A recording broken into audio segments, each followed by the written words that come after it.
Córdoba, España, 15 de octubre de 2022. El aire otoñal arrastraba las primeras hojas secas por las calles empedradas cuando la tranquilidad de este pequeño pueblo andaluz se vio interrumpida por una llamada desesperada al centro de emergencias 112.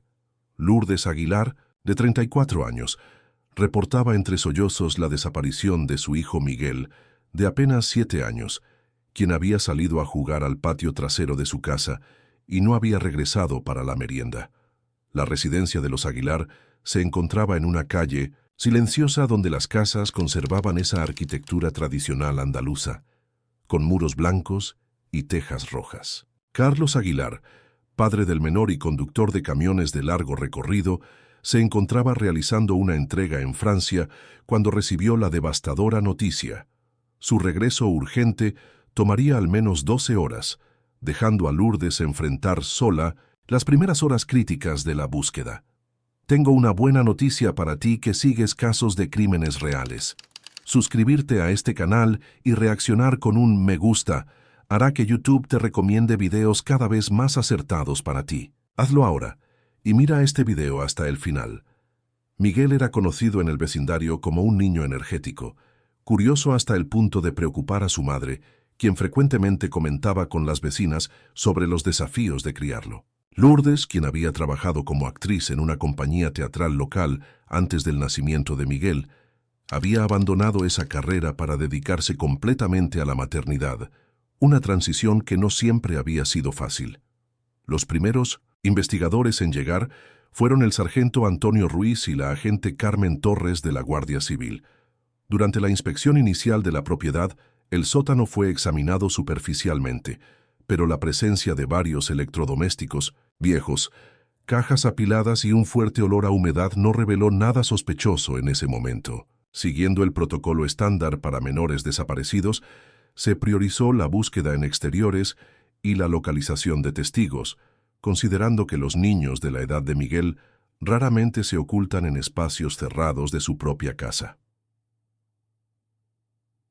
Las primeras semanas posteriores a la desaparición se caracterizaron por una búsqueda cada vez más sistemática.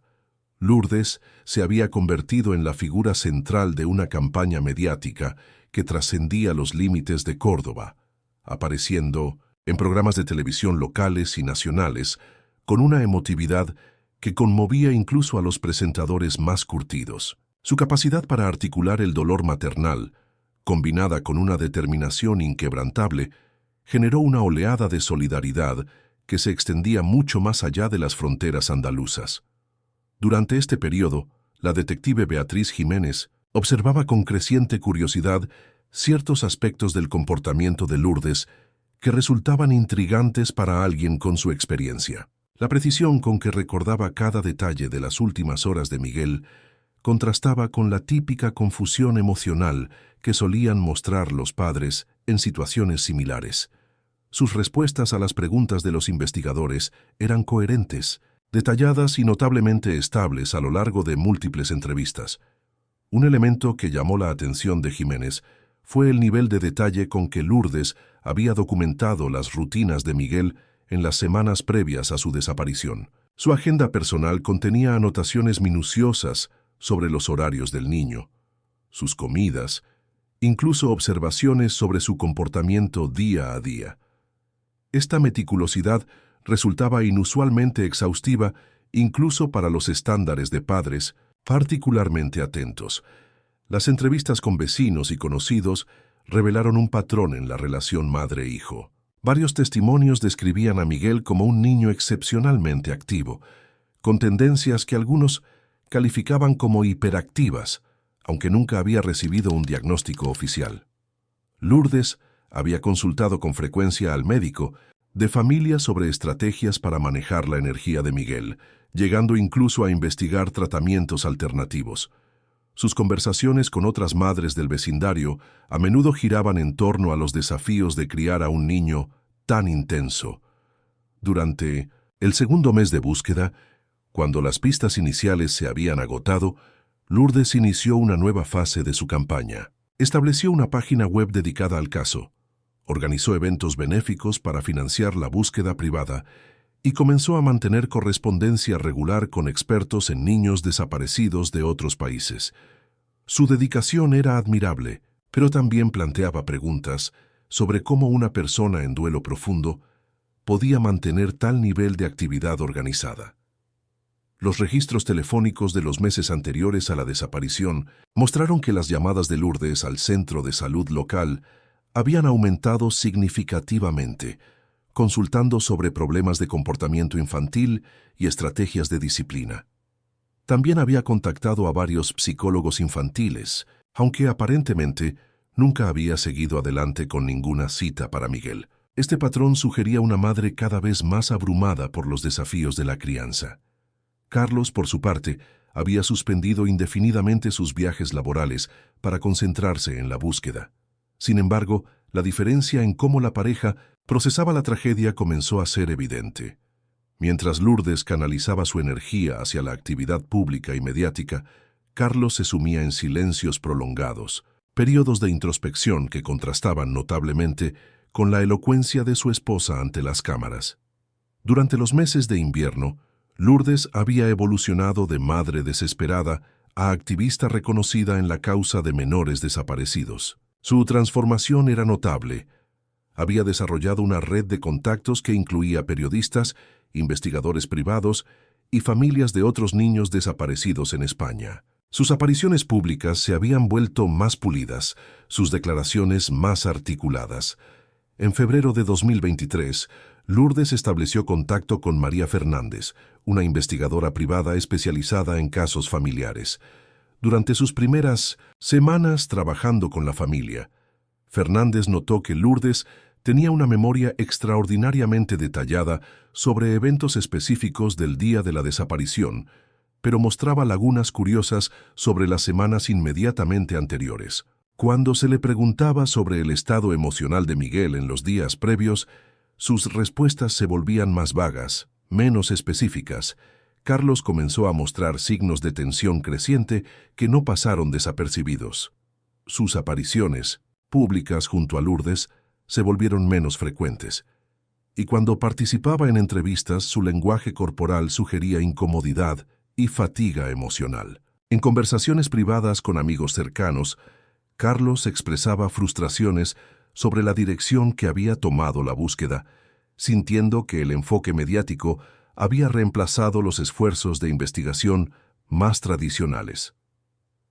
La detective Jiménez había comenzado a revisar casos similares en la base de datos nacional, buscando patrones que pudieran arrojar luz sobre el destino de Miguel. Su análisis reveló que la mayoría de desapariciones de menores en entornos domésticos se resolvían dentro de las primeras semanas. La ausencia prolongada de cualquier pista física comenzaba a sugerir escenarios más complejos de los inicialmente considerados.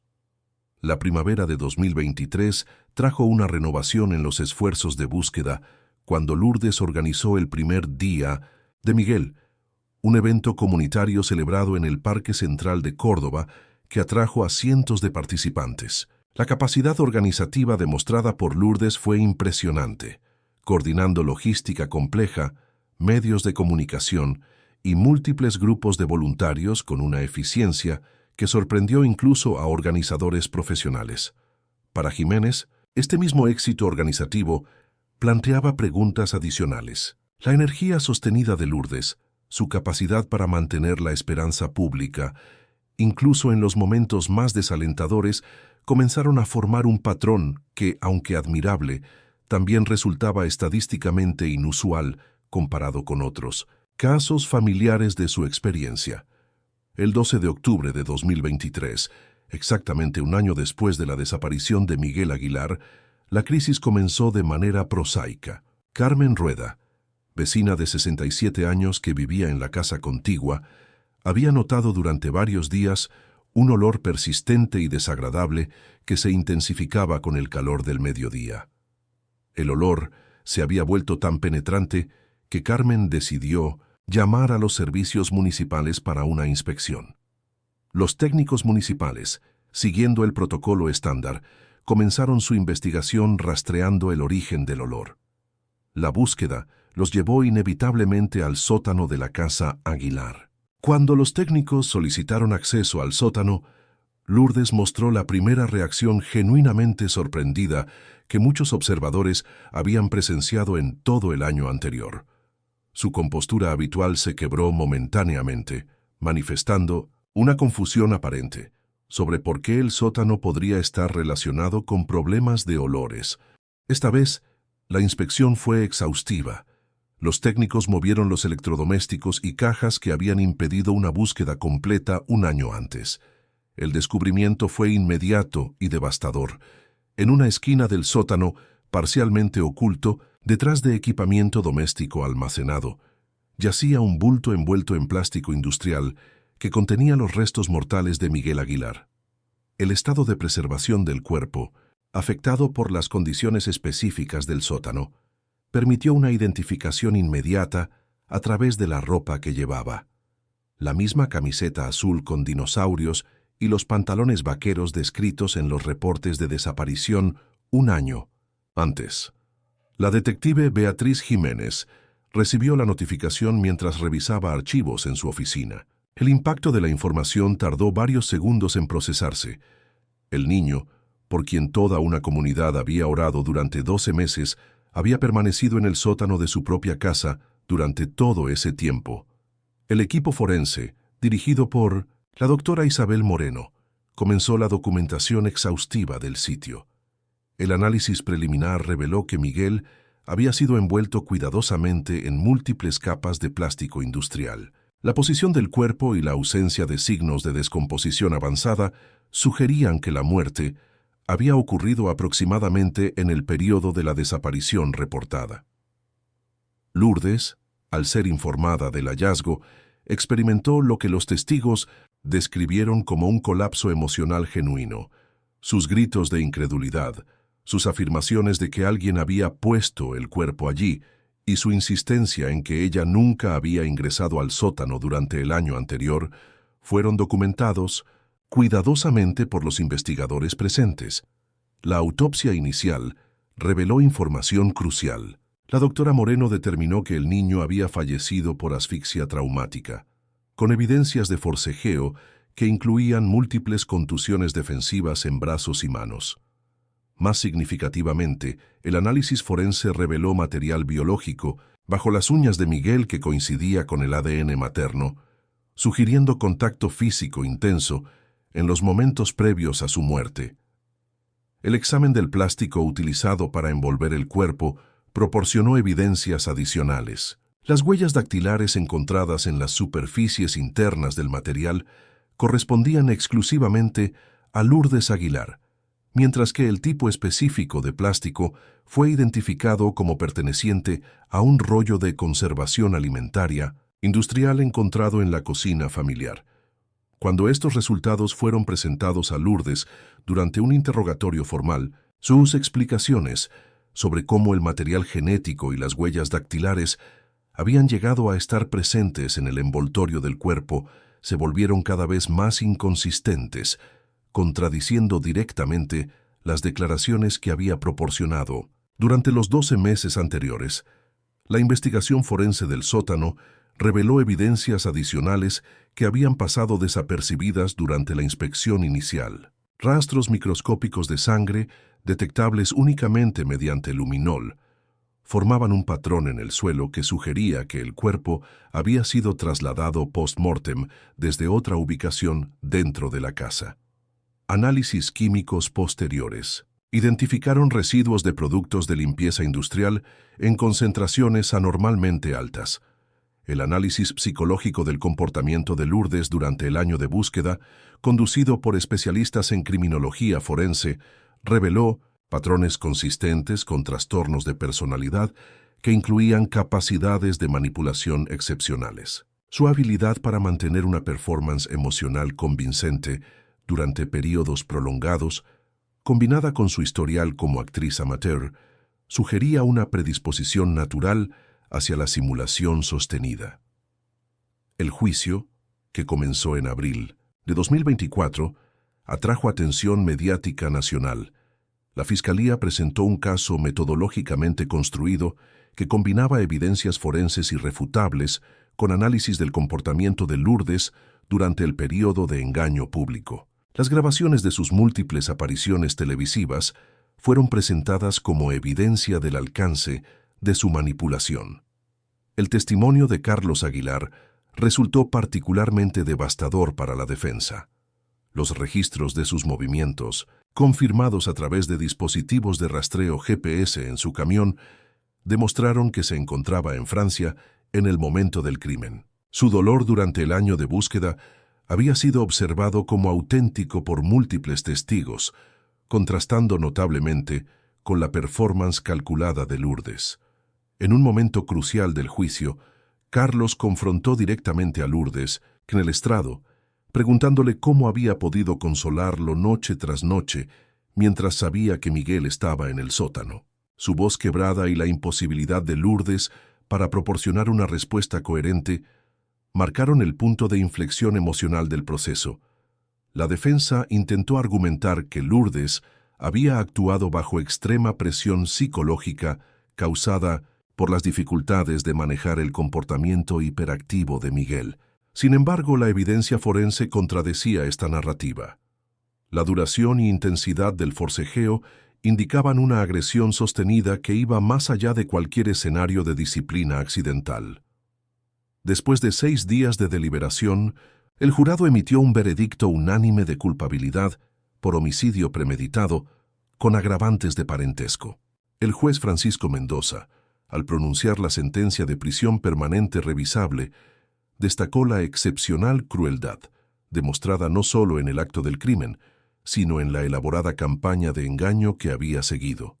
Carlos Aguilar, devastado por la doble traición, inició procedimientos de divorcio inmediatamente después del veredicto. Sus declaraciones públicas expresaron su propio sentimiento de victimización por la elaborada mentira que Lourdes había mantenido, no solo ante el público, sino ante él mismo durante los 12 meses más dolorosos de su vida. El caso Aguilar transformó protocolos de investigación en España, estableciendo nuevos procedimientos para inspecciones domésticas en casos de menores desaparecidos. La detective Jiménez desarrolló protocolos más sofisticados para detectar inconsistencias sutiles en comportamientos que superficialmente parecen apropiados para las circunstancias. Para la comunidad de Córdoba, el caso representó una pérdida colectiva de inocencia sobre la capacidad humana para el engaño elaborado. La historia de Miguel permanece como recordatorio de que los crímenes más perturbadores a menudo ocurren donde deberían estar más seguros, perpetrados por quienes deberían protegerlos. La pregunta que persiste entre quienes siguieron el caso es cómo una performance tan elaborada pudo mantenerse durante un año completo, y si existen otros casos similares que permanecen sin detectar, ocultos detrás de lágrimas aparentemente genuinas y súplicas desesperadas de justicia. Esa historia ofrece algo que espero nunca tengas que usar: la habilidad para reconocer cuándo las emociones más convincentes pueden estar ocultando las verdades más oscuras. Comenta qué te pareció este caso mientras preparo el siguiente video que sé que también te va a impactar.